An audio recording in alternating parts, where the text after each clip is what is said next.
Coucou la compagnie, bienvenue, je suis ravie de te retrouver dans cette vidéo. On continue de parler de parentalité et de voyage. On a parlé dans les précédentes vidéos donc du déclic qu'on peut avoir, qu'on doit avoir éventuellement pour partir, prendre le large et faire un tour du monde ou un grand voyage ou quelque chose d'un petit peu qui sort des sentiers battus.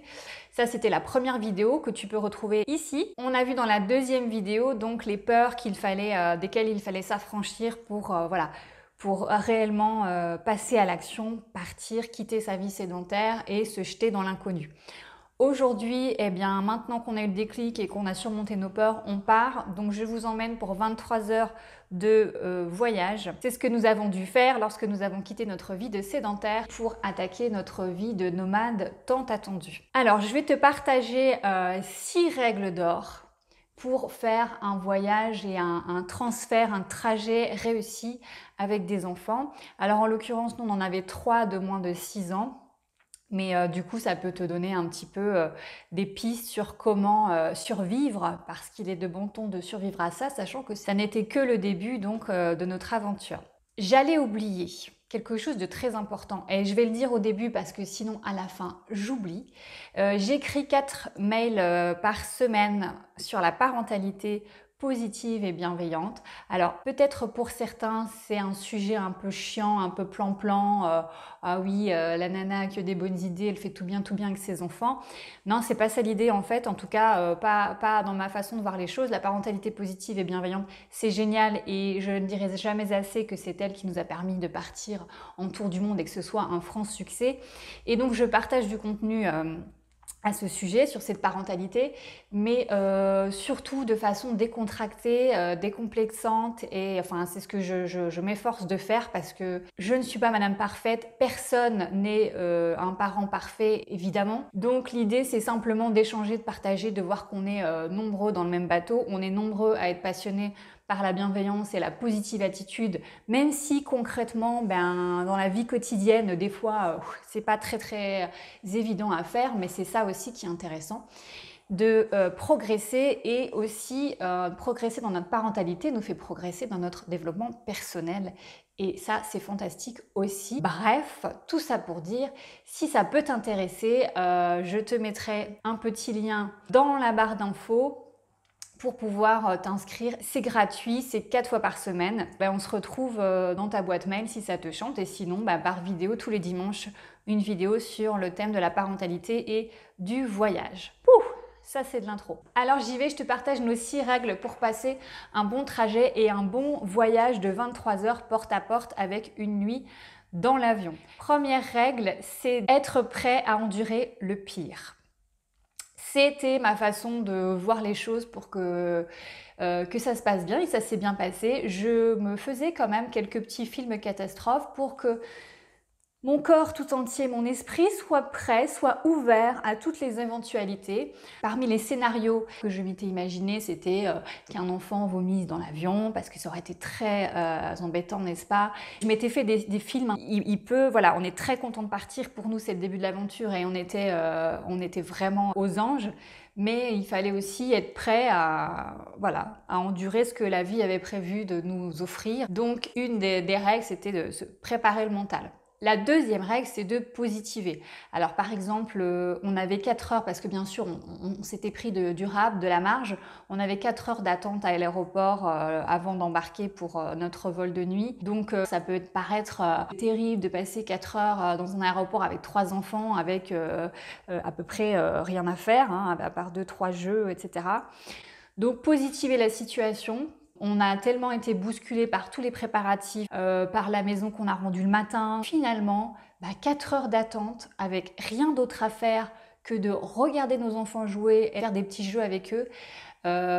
Finalement, c'était assez fantastique comme temps d'attente. Donc, s'il y a un moment dans ton voyage ou quelque chose qui te paraît déplaisant, il y a toujours une façon plaisante de voir la situation. Voilà, donc ça demande un petit peu de plasticité cérébrale pour voir la situation, la vie du bon côté. La troisième règle pour passer un bon voyage, c'est d'être très organisé, parce que par exemple dans notre cas, On n'avait pas envie que le biberon du lit ainsi que son lait soit dans la valise en soute alors qu'on avait une nuit à faire et 14 heures de vol avec lui.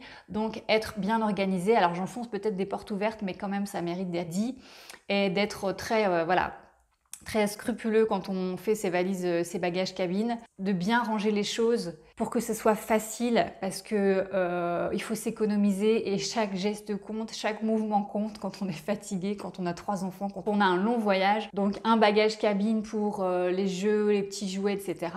Le bagage cabine pour le bébé avec son lait, ses couches, etc. Vous avez anticipé qu'est-ce qu'ils vont vouloir, à quel moment ils vont vouloir, dans quel sac je le mets, quel sac je choisis pour que ce soit pratique. Mais ensuite, c'est de la sérénité de gagner. Quatrième astuce, donc, c'est d'apporter des supports pour les enfants. Alors, sans être une crèche ambulante, de toute façon, nous, dans notre cas, on ne pouvait pas puisqu'on était 2 à porter le nécessaire, le matériel et tout ce qui était nécessaire pour notre vie à 5 pendant 10 mois. Donc, autant dire que les supports étaient limités. Mais bien sûr, avoir des petites choses pour les enfants, pour pouvoir les occuper, petit coloriage, 1 ou 2 jeux de cartes, un jeu de cartes classique qui offre beaucoup plus de possibilités de jeu. Et puis surtout, être créatif et créer des jeux avec rien, parce que c'est quand même ça qui est génial avec l'enfance, c'est que parfois, avec juste un petit peu d'entrain et d'imagination d'un des 2 parents, on peut occuper les enfants pendant de longues minutes. Alors chez nous, le spécialiste pour faire ça, c'est Simon. Donc, écoutez, trouvez-vous un Simon. C'est le meilleur conseil que je peux vous donner pour voilà, raconter des histoires, inventer des histoires. Dans notre cas, on ne pouvait pas emmener une bibliothèque, évidemment. Donc, j'ai pris Simon, donc, qui me permettait d'avoir des histoires inventées à volonté, sur demande. Donc, moi, je me prête à l'exercice de temps en temps pour faire plaisir aux enfants. Donc, j'invente moi aussi des histoires qui sont vraiment très très mauvaise, je dirais, mais ma foi, ça leur convient, j'ai fait l'effort, on cherche ensemble des personnages, on cherche ensemble des lieux, des situations, et donc on crée ensemble de quoi s'occuper l'esprit, et c'est toujours le bienvenu quand on doit passer 14 heures dans un avion sans bouger, assis sur son fauteuil. Parmi les petits jeux qu'on emmène dans l'avion, on évitera évidemment tout ce qui fait du bruit, qui clignote, etc.